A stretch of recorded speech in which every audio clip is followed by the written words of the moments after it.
Tari ka hedhur një gjysmë hapi drejt finales së Kupës së Shqipërisë pas ndeshjes së mesjavës me Shkumbinin, ndërsa barazimi në transfer ndaj Bylisit ka bërë që flamurtarit të ngjitet në kuotën e 30 pikëve dhe të ndjehet më superior kundrejt ndjekësve më të afërt. Të gjithë në kampin Fjerak janë optimistë dhe kanë besim se kësaj here do të rikthehen tek fitoria.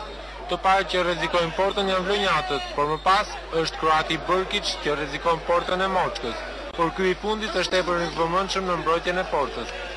Më pas është Meto që ka fituar një faull, të cilin e ekzekuton, por Moçka sërish bën një dalje të sigurt. Në vijim janë vlonjatët që rrezikojnë me anë të kësaj goditje. Memushi dhe Kareshik udhëzojnë njëri pas tjetrit. Të dy ekipet vizitojnë shpesh portat kundërshtare. Portieri Haxho bën një dalje të pasigurt, por vlonjatët nuk shfrytëzojnë këtë rast. Më pas është Begaj që lëshon një të djathtë të fuqishme nga distanca, por topi i tij vetë entuziazmon tifozërin vlonjate. Në përfundim të pjesës së parë, Veriu i vetëm me portierin nuk arrin të shtyjë topin drejt rrjetit. Minuta e vetme e shtesë e akorduar nga gjyqtari i katërt nuk ka dhuruar asnjë emocion. Minuta e parë e pjesës së dytë ka sjell panik në portën fjerake.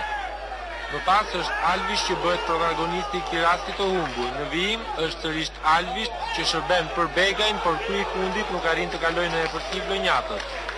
Fjerakët shfaqen në zonën kundërshtare, ku njëri prej futbollistëve të Apollonisë rrëzohet në zonë dhe pretendon për 11 metrash, por kryesori nuk është i këtij mendimi. Janë sërish Fjerakët që tentojnë. Këtë herë është Roshi që provon portën, por Moçka është vigjilent në mbrojtjen e saj. Në përfundim të krejt takimit, vlonjatët humbasin shansin dhe rastet e pastra për të marrë 3 pikë të vlefshme. Gjyqtari i katërt akordon 4 minuta shtesë, të cilat kaluan shumë shpejt dhe takimi mbyllet me shifrat 0-0.